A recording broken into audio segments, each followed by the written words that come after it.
ஆயிரத்தில் ஒருவன் மறு வெளியீடு முதல்வர் ஜெயலலிதா வாழ்த்து. டிஜிட்டல்ல புதுப்பிக்கப்பட்டு மறு வெளியீடா வரும் எம்ஜிஆரோட ஆயிரத்தில் ஒருவன் படத்துக்கு முதல்வர் ஜெயலலிதா வாழ்த்து தெரிவிச்சிருக்காங்க.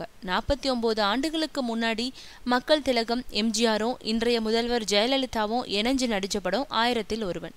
மிகப்பெரிய வசூல் சாதனை புரிஞ்ச இந்த படம் இப்போ டிஜிட்டல்ல புதுப்பிக்கப்பட்டு மறு வெளியீடு செய்யப்படுது. திவ்யா பிலிம்ஸ் சொக்கலிங்கம் இந்த படத்தை வெளியிடுறாரு. இதற்கு முதல்வர் ஜெயலலிதா வாழ்த்து செய்தி அனுப்பியிருக்காங்க. அந்த செய்தி என்னன்னா, திரைப்படங்கள் வழியா மக்கள் மனசுல உயரிய சிந்தனைகளையும் வாழ்வுல நெறிகளையும் புகுத்த முடியும்ன்றத உலகுக்கே எடுத்துக்காட்டிய மாபெரும் கலையுலக மேதை எனது அரசியல் ஆசான் புரட்சி தலைவர் எம்ஜிஆர் அவர்கள். எனவேதான் பல கலை விமர்சகர்களும் திரைப்பட ஆர்வலர்களும் புரட்சி தலைவர் எம்ஜிஆர் அவர்களோட திரைப்படங்கள் வெறும் பொழுதுபோக்கு படங்கள் மட்டும் இல்ல, தலைமுறைகளை கடந்து நிற்கும் வாழ்க்கை படங்கள்னு போற்றுறாங்க. புரட்சி தலைவரோட திரையுலக வரலாற்றுல மிகப்பெரிய சாதனை கல்லா அமைஞ்ச திரைப்படம் ஆயிரத்தில் ஒருவன்.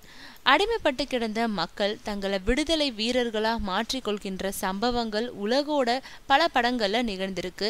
அதையெல்லாம் ஒரு திரைப்படத்தோட வழியா திரட்டி மக்கள் மனசுல சுதந்திர வேட்டைகளையும் தனிமனித நேர்மையையும் நிலைநாட்ட ஆயிரத்தில் ஒருவன் திரைப்படத்தை புரட்சி தலைவர் எம்ஜிஆர் அவர்கள் பயன்படுத்திக்கிட்டாங்க.